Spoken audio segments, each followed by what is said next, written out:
My name is Sean Beckett. I'm with North Branch Nature Center. I'm also one of the coordinators of the Montpelier Place project, which this event marks the last of our long series of community-oriented events all around connecting folks to the natural and cultural heritage of this place we call Montpelier and the waters and watersheds around it. So I'm going to turn things over in just a moment and get out of the way, but I just wanted to do a few thank yous and kind of introductions before we get going. The Montpelier Place program is put together and coordinated by North Branch Nature Center, the Montpelier Conservation Commission, as well as the UVM Field Naturalist program. We are sponsored thanks to our generous sponsors, the Hunger Mountain Co-op, the Vermont Community Foundation, and the Ben & Jerry's Foundation's Community Action Team. And then also want to give a shout out to the Montpelier Parks Department and Montpelier Parks Commission for supporting this. And then tonight we also have a lot of collaborators on screen as well as in the wings here that we want to thank. So big thank you to, of course, Friends of the Winooski River, thanks to the Vermont River Conservancy, and thanks to the Lake Champlain Sea Grant and to the Vermont Natural Resources Council as well. I think that's all of the many organizations that have had a hand in this particular event. And apologies if I've left one or two out here. But head over to our website, northbranchnaturecenter.org/place, to learn more about this whole series and what we're up to. And I want to thank everybody for coming out tonight. It's much easier to have a little Zoom session than to drive through a blizzard. So if you joined us for the film series a couple weeks ago, thanks very much for coming back tonight.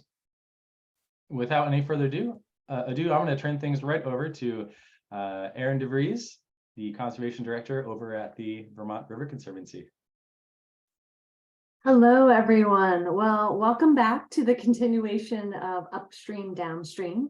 As Sean said, I'm Erin DeVries. I'm one of two co-directors at Vermont River Conservancy.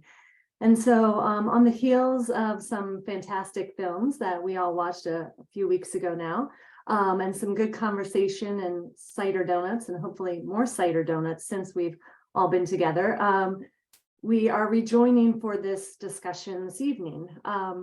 Via the films most of us saw a few weeks ago, we collectively paddled our way from headwaters, where we learned about, we kind of got a Spanish language tour of Irish Hill. We learned a little bit more about the source of Montpelier's drinking water in that film. We heard the story of Riverfront Turn Park in Northfield and the possibility of similar transformations in downtown Montpelier. We also heard bold ideas from students. I really loved those presentations by all of the students. And we paddled downstream, where we witnessed the green ooze of algae blooms on Lake Champlain.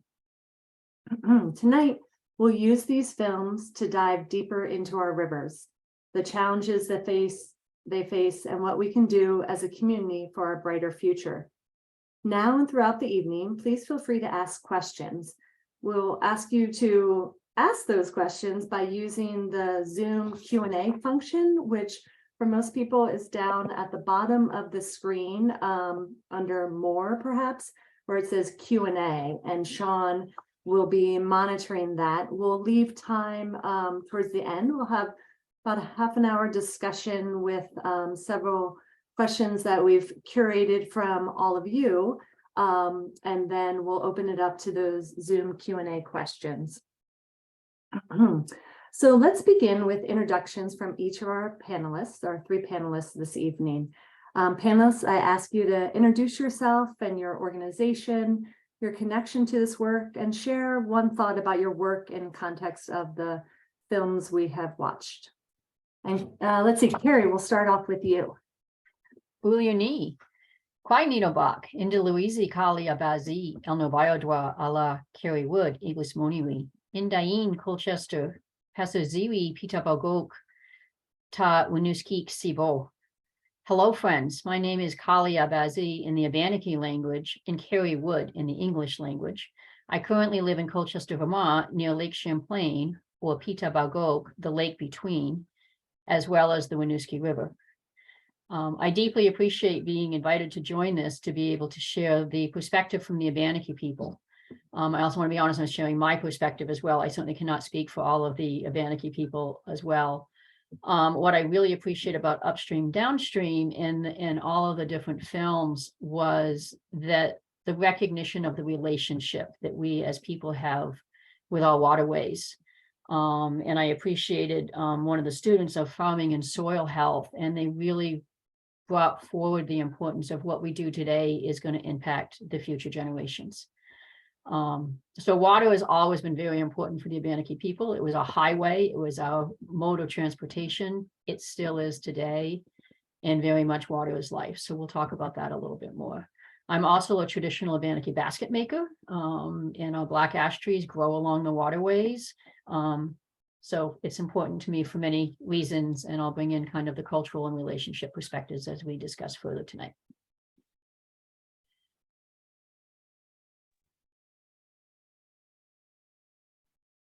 Hi, I'm Michele Braun. I'm the Executive Director of Friends of the Winooski River. We are celebrating our 25th anniversary this year. We've been working to protect and restore the watershed for a long time. We still have a lot of work to do. So of the films that we watched, No Other Lake showed that kayaker going through some pretty grisly algae blooms in Lake Champlain. And a lot of our work is focused on actions that we can take to reduce those algae blooms in Lake Champlain. And, you know, you might wonder, you know, why do people in Montpelier take an interest in the algae blooms in Lake Champlain?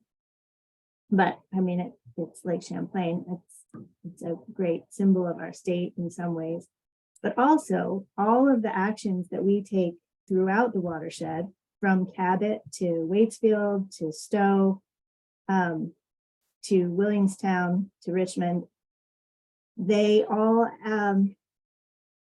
the actions that we take to reduce algae in the lake also benefit the tributaries and small streams and habitat throughout the watershed. So Thank you, Michele. I realized I had my mute on when I was introducing you, but I don't now. And please, Ben, our third panelist, please introduce yourself. Hi, everybody. I'm Ben Block, and my role tonight is as the co-chair of the Montpelier Conservation Commission, but I'm also an aquatic ecologist with Tetra Tech. And so in my professional role, I focus on water quality projects, primarily at working with clients such as state agencies like the Vermont DEC or federal clients like the US EPA. I work on a lot of, water quality projects that mainly focus on how to improve water quality on a statewide basis or a regional basis. And based on the movies that we had watched, a few weeks ago now, I think the key part that I got out of it was the perspective of the watershed scale. And for a lot of you that might not be familiar with the term watershed, it's essentially wherever a drop of water comes, either from the rain or snowfall or perhaps even you pouring a glass of water onto the ground, that water will go somewhere. It'll go into the ground. It'll then eventually make its way to maybe a small tributary, down into a larger river and out into a lake and fundamentally the ocean. And so this concept of whatever we do wherever we live somehow affects things farther down from us is really important. And kind of what Michele said is that why should we care about Lake Champlain perhaps in central Vermont? That's, I think a good answer to that is also just being stewards in general.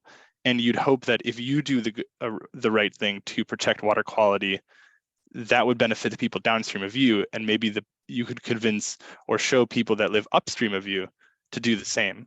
And so water quality would be a continuum as we go from headwaters to lake to ocean. Thanks. Thank you, Ben, Michele, and Kerry.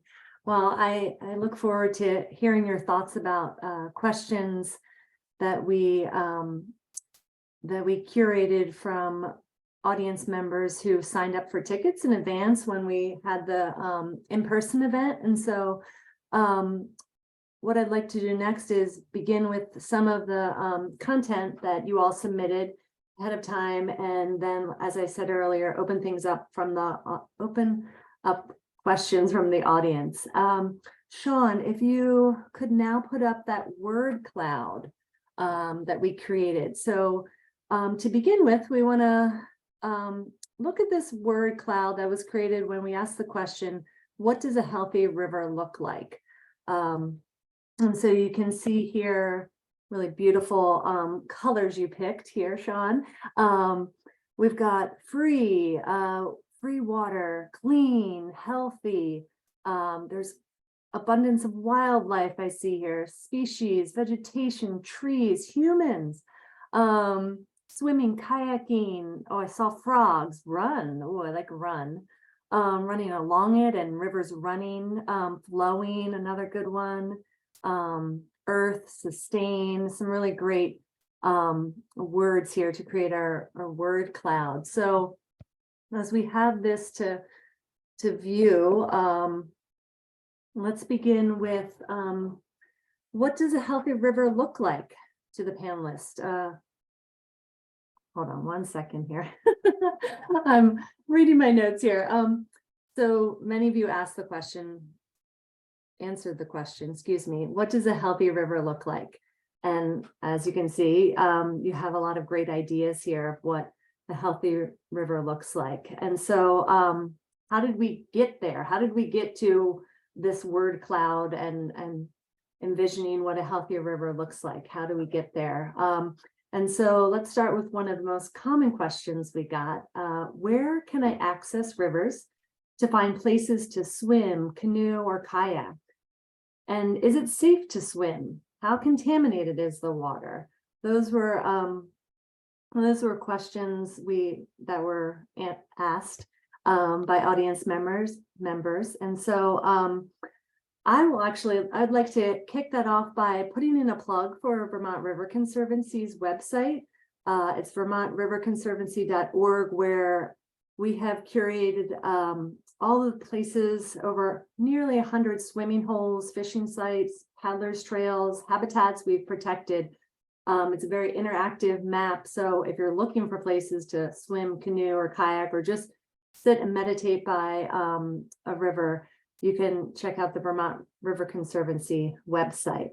But I really want to hear from the panelists. I think you all do as well. So Michele, let's start off with you. How do you envision a healthy river? How do we get there?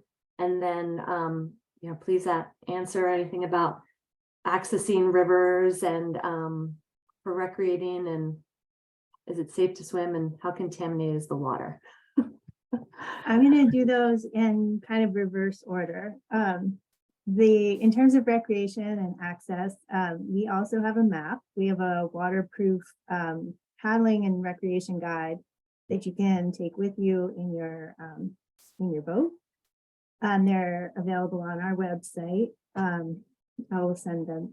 You send me $10. I'll send you the map, and it has all the access points and historical facts and all kinds of stuff. It's really good. In terms of water quality and is it safe to swim, Friends of the Winooski River has a volunteer water quality monitoring program, and we have been collecting water samples from the North Branch and the Winooski River in Montpelier for a long time. The question of what makes it safe to swim. So we measure that.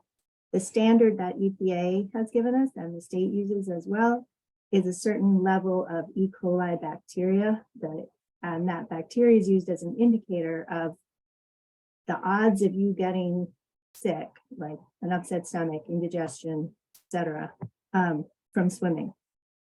And so the higher the level of E. coli, the higher the odds that you will get sick from swimming in the water.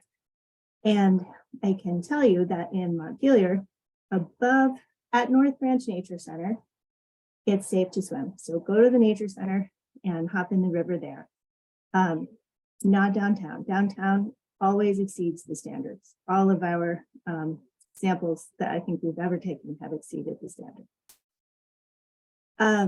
But don't go to the nature center right after it rains, because rain washes contaminants off the land. So that will raise the E. coli level. So you want to wait 24 to 48 hours after rain for the river to clear and then go in swimming. So that where can we get in, where can we swim? Those are about how our concerns about the water in relation to ourselves. But we are very concerned about the health of the river and the surrounding ecosystem for their own reasons, regardless of whether we can swim or not. So we don't actually sample for E. coli anymore. The state discontinued the funding for that program. So we continue to sample for nutrients and for chloride, which are both higher than they should be. Back to the concept of the watershed, the Winooski watershed is the largest watershed in the Lake Champlain Basin on the Vermont side. It's more than 10% of the land area of Vermont and has almost like 30% of the population of Vermont, because you think we have a bunch of the cities, Barrie, Northfield, Montpelier, Waterbury, Richmond, and so forth. So we have a big responsibility to try to reduce the amount of phosphorus in particular that is washing into our rivers and heading for Lake Champlain. And how phosphorus gets in the river is by sticking to sediment. Erosion gets it into the river. Sediment is also not good for the river. Ben can tell you it will plug up the stream bed, so it's not good habitat. So.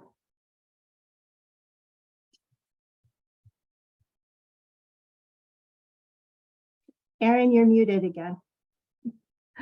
I don't want to, okay, Kerry, I'd love to hear your thoughts. Thanks, Erin. Thank you, Michelle. I really appreciated how you kind of looped in a little bit. And so what I really want to talk about is a little bit about relationship and just the question of, is it safe to swim?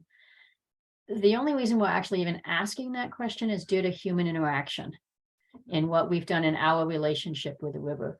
And so I also, for most of my life, have kind of grown up and looked at river and nature and wildlife as kind of things. But as I learned how to weave baskets and I started learning more about the language, I was speaking Abenaki, which is the language of the land. It's really shifted my perspective along, not just in relation to waterways and water and what can I get from it, but the kind of American and Euro-colonial and the whole way we've all been raised and everything is looking at ourselves as people and then everything else. And so it's like this circle of life around us that we have seen as kind of ours to use, and we gather resources and we use them for personal gain. And often we use them in a greedy way to get as much financial gain as we can, really thinking more about what is this going to do for me? And when you really look at it from the indigenous perspective and the Abenaki perspective, as I've learned more, it's actually all of our relations. So in the Abenaki language, there are ones and there are kind of things, but they're alive, and it's all about the ones, the beings, those who are the trees and the water and all that is within the water and the habitats are considered all of our relations. And humanity, the humans are just within that circle. we're in the same circle as the trees and the fish and the algae. We're all related to each other. And in fact, in the Abenaki and many creation stories of different faiths, people were created last. So it really causes me to step back and think, what is our relationship with all of our relations and with all of those around us? And certainly people have recreated within waterways from the dawn of time.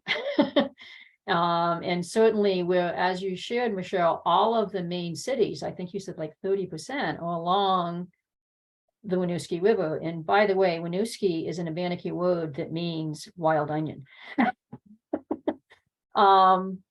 And that's where all the indigenous villages and the majority were too, because again, it was a highway. That's what we used and what people used to be able to visit family and friends and trade.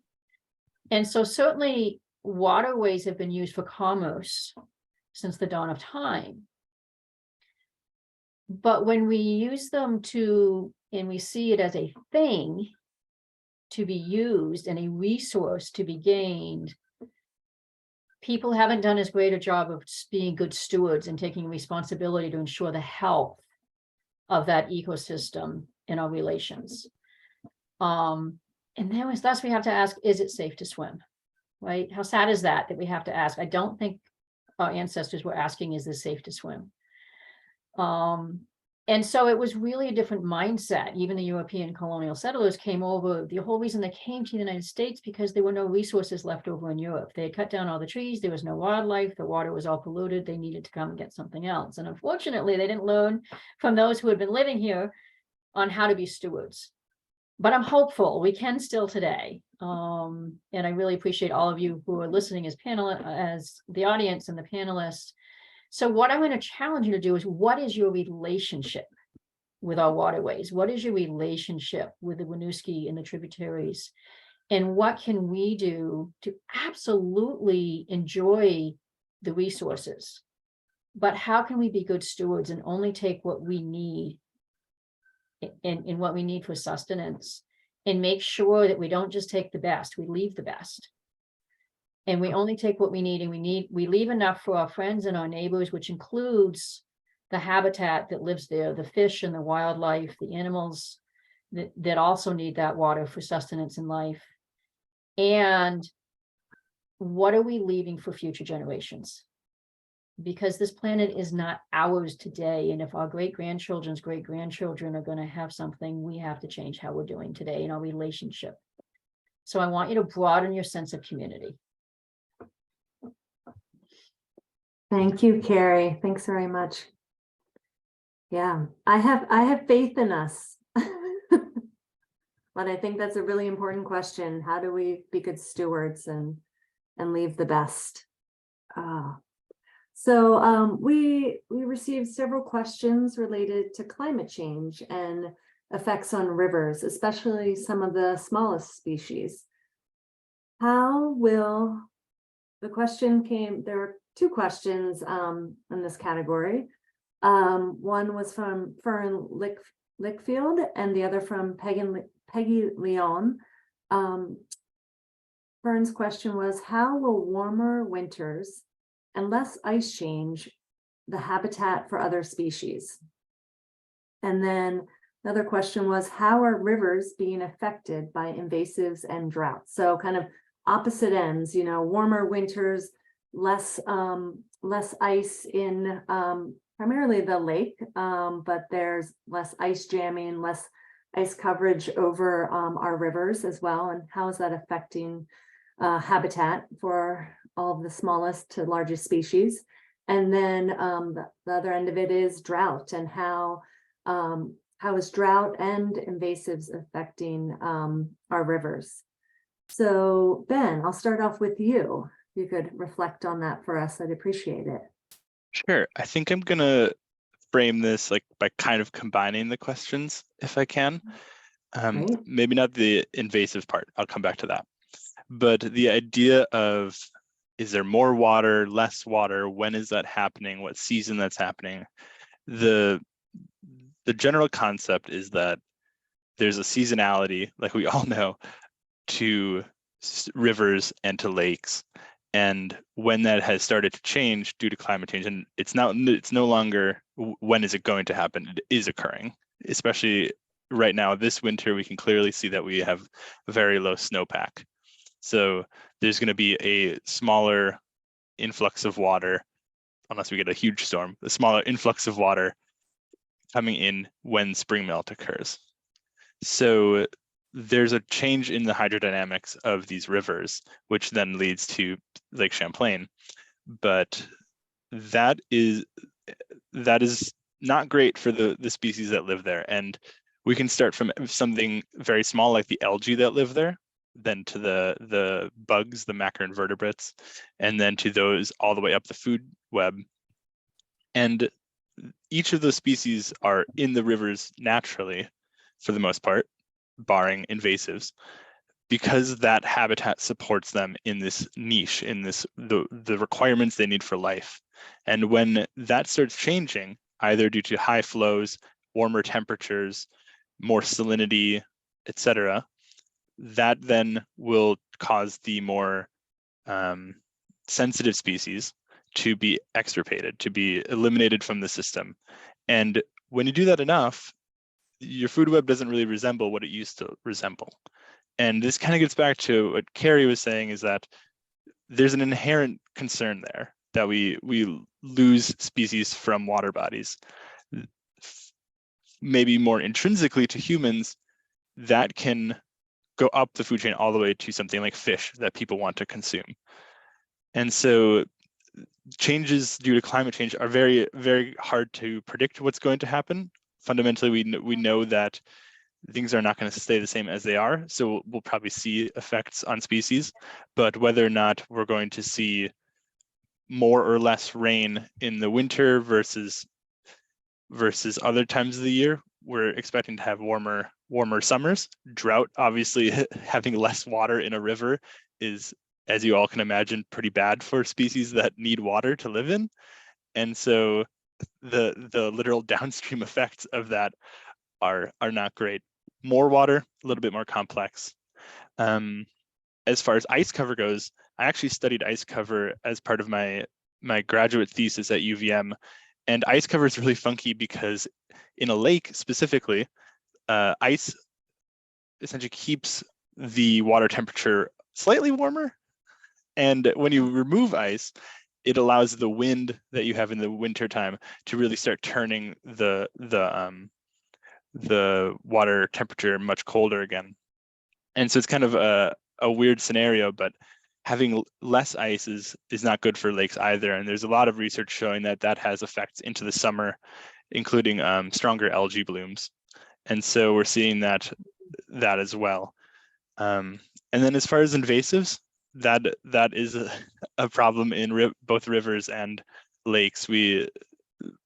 Invasive species largely outcompete native species, and that gets back to the whole food web concept, that if you have maybe an invasive plant that outcompetes all the other plant species, that then may not be the best habitat or food resource for the organisms that live in the rivers. And then other species like rusty crayfish, they're just predatory on other native species. So there's like direct and indirect effects that you could think about. But all of this together is that climate change and invasive species, they are threats that are going to fundamentally change how our rivers function. Yeah. All right. Well, thank you. Yeah. It's nice to get that holistic sort of watershed perspective from moving back from the lake upstream, and how it will affect the algae to the larger organisms and benthic macroinvertebrates in there. Kerry, how about, can we hear from you about warming winters and droughts and affecting our rivers?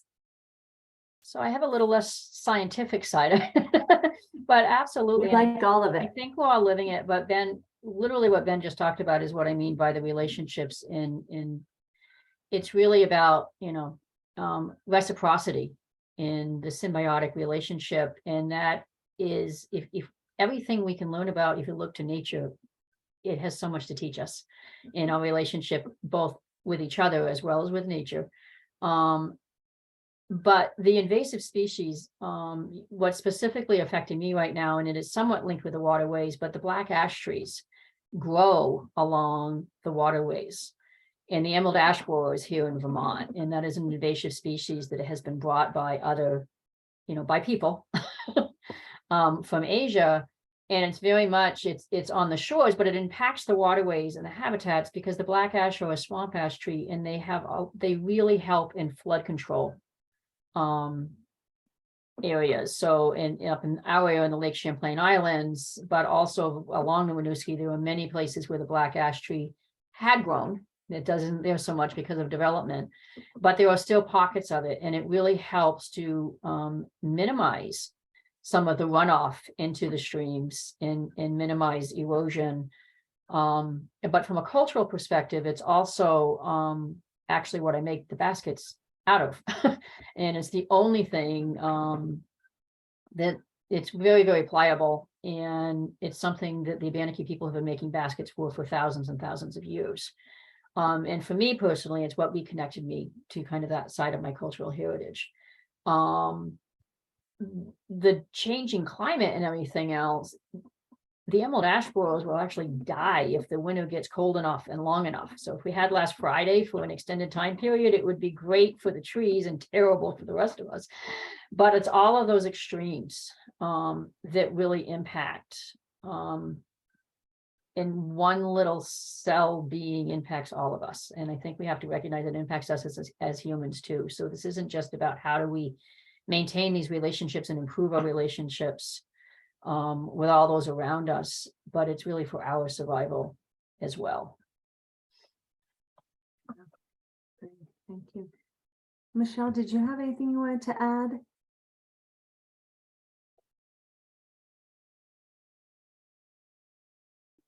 No, I think we've got a scoop because we are running out of time.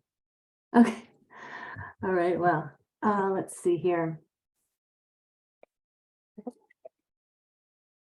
All right, so we're going to transition to threats and solutions. We've touched on some of the threats to our rivers. Sean, if you could put up the other word cloud. So this is here behind me, or as you see, is that collective word cloud of what we collectively see as threats to our waterways: pollution, dams, sewage, drought. You see it there in front of you. So question from Catherine Lothar. We saw a lot of these threats firsthand in the films. How do we protect our rivers from impacts of climate change, including floods, erosion, droughts that result in less water in the rivers? How will the animals, birds, and fish that depend on rivers survive? I think, Michele, you're up first for responding to that question. Yeah, and I think Kerry gave us a really good start on that, because we've been using the rivers for our purposes for a long time. And one thing that we have done over time is straightened the rivers and built along them. And that has, I think we thought for a long time that it was a good idea to move water away as quickly as possible, get that water somewhere else.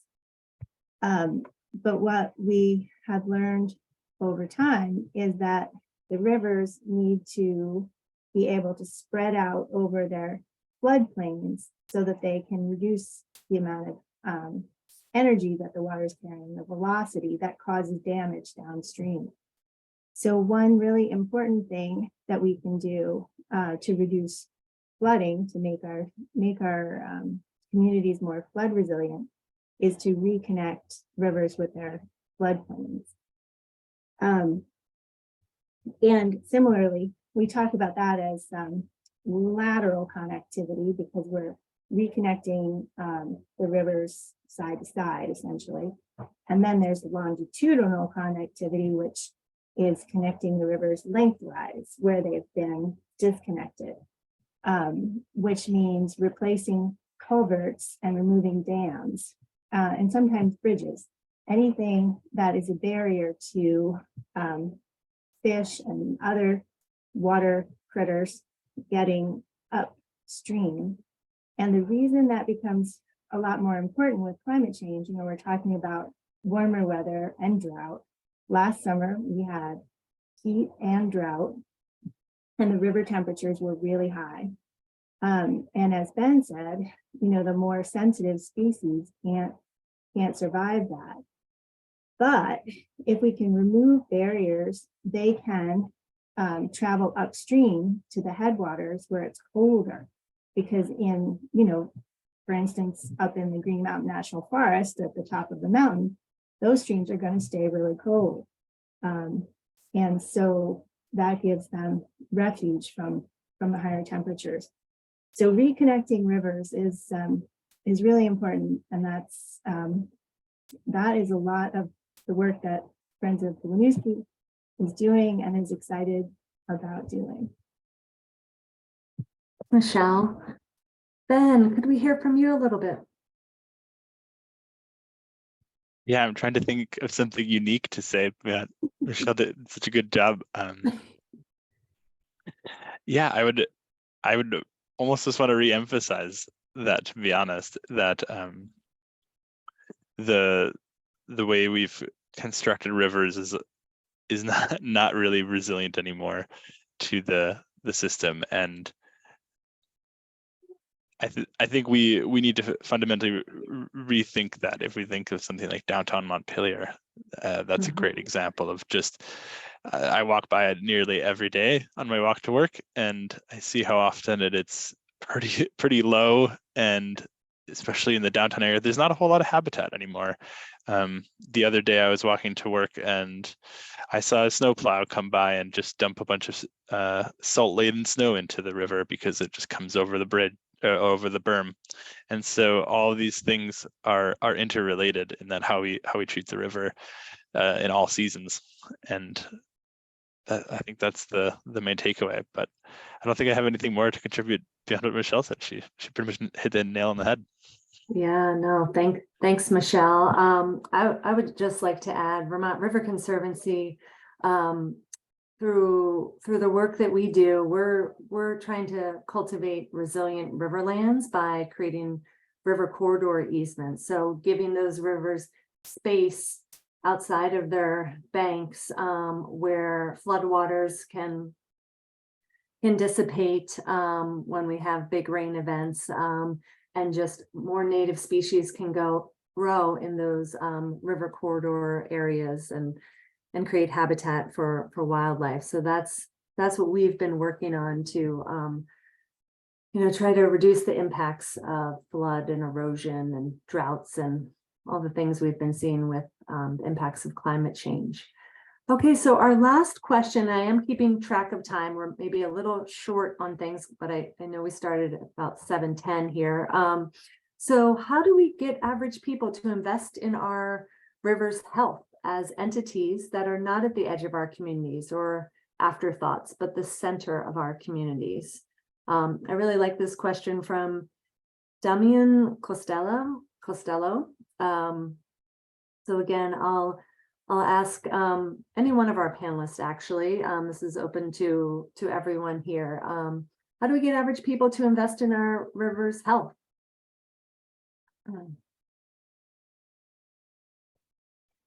I'll take a stab. I think what we're talking about right now, and so thanks for everyone who's engaging, but I think that's what this is all about, is education.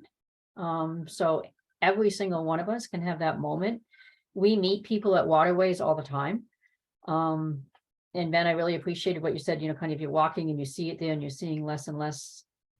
It can literally be as simple as, wow, I'm not seeing any birds here, and I don't see the ducks or the geese like we used to engage. And I had the opportunity a few weeks ago to do a talk with the county conservationists across the state. There's some really amazing groups coming together and collaborating together and educating the public and getting people involved. And it's all just as a whole community is linked. I'm seeing multiple different groups working on things, and I'm not sure they all know each other or working on the same thing. So how do we, as a system across the state, I mean, we're actually a fairly small state. We can do this, right? And a lot of people come to Vermont and have stayed in Vermont because we love the natural surroundings. But how do we keep that in spite of more people coming in, and so that we don't have it once again just become development and humanity overtaking? So I love what Michele and Ben, you're talking about allowing our rivers to be our rivers the way they, let them flow, let them be, let them exist the way the river knows where it needs to go. We haven't allowed that. In fact, we've done everything we can to just use the rivers for power and personal gain. I believe it's not either or. I really believe we can do and. We can continue having resources and recreation and power and all those things we need, and we can allow our rivers and our lakes and our streams to be and go where they need to be. We are going to have to get out of the way and relocate, because it's actually, I love, one of my favorite phrases is, the deer is not crossing the road is crossing the deer's home. And so we need to get out of the way of the rivers and allow it to create its home and learn to live with them. Yeah.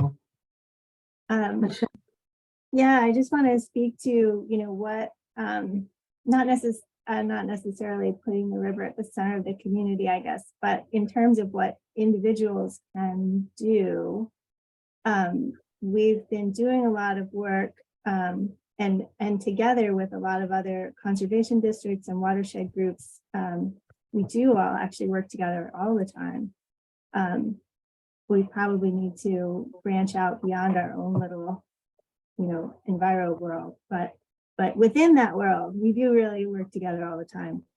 And we have a lot of programs that we've developed in the last few years where we can visit people's homes. We do residential site assessments, and we can make recommendations on how to manage your land to reduce stormwater runoff or improve habitat. We can assess the stream buffer and give you tips on making a healthier buffer along your stream. Because, we talked about the watershed before. If you manage land in any way in the watershed, then you have an opportunity to reduce pollution and make the rivers healthier and cleaner by the way that you manage your land. And we're happy to come out and talk to you about that. Thanks, Michele. And I just want to quickly say, Vermont River Conservancy has been working for several years now to bring together the community in Montpelier to talk about how they want to face the river. And some of you here today may know about this initiative, but one of the things that we are actively working on is to create a river park. It's called Confluence River Park at the confluence of the North Branch and the Winooski River. And so we're hoping that project will kind of really get underway in the next couple of years in construction. But it actually, that was an idea that came from the community, and we just were there to hear it and kind of bring people together and start to help folks envision it. And so those are the type of things that Vermont River Conservancy can do. Friends of the Winooski has been involved in conversations around that park, but you all as community members in your towns where there are rivers running through your communities can be involved in facing the river and really reflecting on how you engage with the river and how you can create space for that river to, as Kerry said, just do its thing. The river knows. So I'm sure we could dive a lot more into these questions here, but I want to turn to some of the questions that have come in this evening, and Sean was going to be looking at those questions, and let me get to those here. Looks like, Sean, we've got 2 of them. Yep, I'll invite folks again, since some of you joined after we invited folks to do this, that you can use the Q&A function to add questions into here. If I may, actually, somebody sent a great question in via email just before we started up, and it seemed like a good thing to get folks' takes on. I think particularly maybe Michele and possibly Ben might be interested in responding to this, but the person who wrote in was essentially quite concerned about PFAS and wondering, what is that? What's the story there? It seems to have come out of nowhere in terms of being on the radar screen of things to worry about in our rivers, and was just wondering what actions we can be taking and needed, and as individuals, as organizations, what's going on with PFAS in the Winooski River. So just general concern and curiosity around PFAS. So PFAS is a class of chemicals that are super useful, but they are also a huge mistake that we have made. But they are so useful because they do many different kinds of things. But at any rate, they're in your dental floss. If you have a raincoat, it has PFAS. If you have a tent for camping, it has PFAS. If you have non-stick cookware, it has PFAS. A lot of personal care items have PFAS. It's in everything. And it's really hard to avoid. You can definitely go online and look for, search raincoat without PFAS and try to buy one. There are not a lot and they're more expensive. So it's something where we're all using this chemical and we all benefit from it in our, our day-to-day life. It helps with stain removal. It helps with waterproofing. I think it even helps with firefighting. It does many valuable things, but it also lasts forever. The chemicals don't, some chemicals, break apart in the environment back into their elemental or, molecular pieces, but PFAS doesn't. And we don't know a ton about it because it's what's called an emerging contaminant. And there are others of those like endocrine disruptors. And we don't know the state of it in the Winooski watershed. We don't have the ability to sample for it. And there's no standard yet. The state and federal agencies have not developed a standard. So we don't have any, even if we could sample for it, we wouldn't know, what's safe or dangerous. So it's new and it's challenging. Yeah, and to Michele's point, I think the last part, especially, like, we don't really know, we don't have standards for it. Standards meaning the state provides thresholds at which we don't want something in the water, and so for other things like mercury or in some cases nutrients, we say we don't want it above this level. And the problem with PFAS is, like Michele said, some agencies can sample for it, but there's no threshold to deal with it. And also those standards are there to then say, okay, we need to remediate it. We need to get rid of the PFAS. And presently, there's actually not a good method to do so. I know my company is working with various proprietary mechanisms to try to remove it, but those are in development. Those aren't being able to be rolled out right now. And so even if you were to say, oh, wow, we have a lot of PFAS here, we don't have a method to remove it. So the wastewater treatment facility can't do it. The landfills can't do it. That's still all a work in progress. And then the question is also, does it affect us? We don't actually have that information yet as to, because they are so ubiquitous, we all have it in our bodies, like every single one of us. So there's no control group that doesn't have this stuff. Maybe some very, very remote indigenous populations in a pocket of the world might not have PFAS in them, that's maybe even unlikely there. So there's a lot of components there that this might be something like I always think about this type of stuff because I'm on the younger side, about how ubiquitous leaded gasoline was. And I learned that in school, that the way they found that lead was getting into everybody was through an experiment on trying to study the cosmos.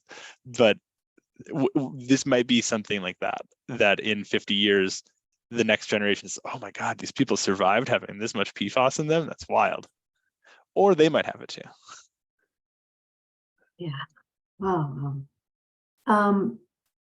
Sean, I see there's a few questions here in the Q&A. Are those all that came in through email, or are you?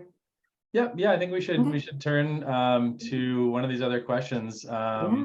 Let's see. So I think this question we'll maybe hit these out of order, but I think this question that was coming in from Rebecca is a good one. And I wonder if Ben and Kerry might be able to speak to different dimensions of this question.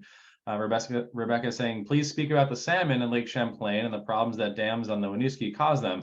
And I think it might be interesting to learn a little bit about the history of salmon in the Winooski River and Salmon Hole at the town of Winooski, and a little bit about that, because I think that's a fascinating piece of our natural heritage, and also, yeah, dams. Should I go first, Kerry? All right. So yeah, salmon are a specific type of fish that like to run up rivers when they want to spawn. And my professor from UVM would probably get really upset with me that I don't remember if it's anadromous or diadromous. They never stuck in my head. It's essentially which way the fish goes upstream. And either way, doesn't really matter. But salmon need to go from Lake Champlain to a river, and we've conveniently put major hurdles in their way. And this is ubiquitous, not just in Vermont, but also across the entire US and other countries. And so there's various options to deal with that. There's something called a fish ladder, which is pretty much what you'd expect a fish ladder would look like, that it allows fish to move past the dam. Or I think Vermont DEC actually drives fish from one spot. They collect them and drives them upstream. Put some US Fish and Wildlife does it. Yeah, they drive them up to Richmond. Yeah, and so that's every day, maybe for a whole month or something, whenever the spawning season is. I think so. It's a lot of effort to do all this. We're building these fish ladders, etc. But if we don't do that, these species can literally not reproduce, and so the populations will quickly dwindle. And yeah, that's not great if you care about them as a fish resource and you want to go fishing for them, or you care about their impact on the food web. But I might just toss it over to Kerry about kind of culturally what that actually means. Thank you, Ben. I appreciate you explaining that. And I am thankful that there's been recognition over the years of the impact of the dams, and that they have across Vermont and other places. I know in Northern California, just as we've kind of been trying to dismantle the dams that are no longer in active use. I know there's a lot of them along creeks. I live in Colchester, and there was one on Mill Pond Road that about 2 seasons ago they're allowing Mill Pond Creek to be where it needs to be. So I think the more of that we can do, and allow the salmon to also go where salmon would naturally go, would be ideal. But again, it's that balance. So what can we as people do? And thankfully we are doing efforts with that. From a cultural perspective, it's really, again, about all of our relations and certainly sustenance. We mostly fish now from a recreational perspective in society, but very much it's part of sustenance living and living off the land in the seas. And now I want to go off what Kerry, what you just said. You clicked something in my mind. The Northeast is the home of some of the highest density of dams in the entire US. And you said abandoned dams, and that's a great point, because there are dams that exist in the Northeast that we don't even know about. They're not on a map. They're just like little tiny things. So when we say like, oh, the Winooski dams, like those are huge, but those are the most obvious. You can drive right past it. But there are them just in the middle of the woods. And so there are efforts underway of removing them because they serve no purpose oftentimes. Some of the bigger ones, obviously, we care about electricity or flood prevention, stuff like that. So there is a cost benefit to those, but the other ones, not so much. I think I read recently there's over 1,000 derelict dams in in Vermont. And a majority of those are ones you spoke of, Ben, that are just out in the middle of nowhere, haven't been used in ages. Okay, so I saw a question come in from Matt Wilson, and I'm just going to read Matt's question to you all. How are you all building relationships with Lake Champlain bioregion partners in New York and Quebec to address these water quality issues? How do you think demonstrating environmental, specifically water quality issues in bioregional terms rather than in geographic terms, can help folks become more connected and engaged? I might take a stab at this quick. So I think a great example of this is the Lake Champlain Basin Program. They're a group that is funded by something called NUIPIC, which is a very long name. So focus on the Basin Program.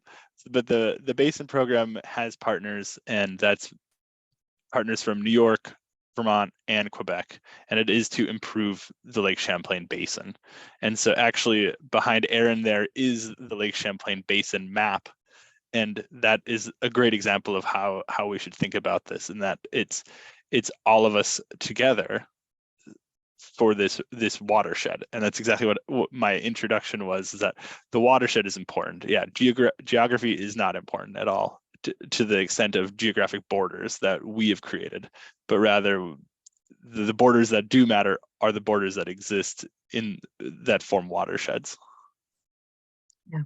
So, and the Lake Champlain Basin Program helps us work together with New York and Quebec. So for instance, we spent a couple of years developing a program called Streamwise that gives folks an award if they have a riparian buffer that meets certain conditions. It's nice and healthy. In Quebec, they call it Rive Active, dynamic rivers kind of. So we worked all three together on developing that program, and we all are implementing it with, check-ins with each other and so forth. And we're working now on a program sponsored by Lake Champlain Basin Program to unify our messaging around just what I was talking about earlier, the actions people can take in their own yard or on their land. We want to, every watershed group has a different approach to it. And we're working together with both Vermont and New York watershed groups to try to create a unified messaging and outreach to make it hopefully more effective, so that people throughout the bioregion, at least in the United States portion, are hearing the same thing. Okay, thanks, Michele. Well, gosh, it's 1 minute before 8 o'clock, and I want to. I'm having a hard time because I love where all these questions have come from, and it's just at least getting me to think about how I can be a better steward of our waterways. And but I think I'd like to end right now by just thanking our panelists for your time and your reflections on our audience questions. I'd like to thank all of you for spending your evening zooming in here and journeying along our waterways together. Finally, I'd like to just say, as you head into the community that you live in, our waterways need your help. I think you heard from each of the panelists that our rivers, our waterways need your help. And so there's work to be done. We all owe it to ourselves and our community and the students who shared their films with us to do better by our rivers. Achieving the visions shared here falls to all of us. And so I encourage you to get to know some of the organizations and people who are working on clean water and thriving communities.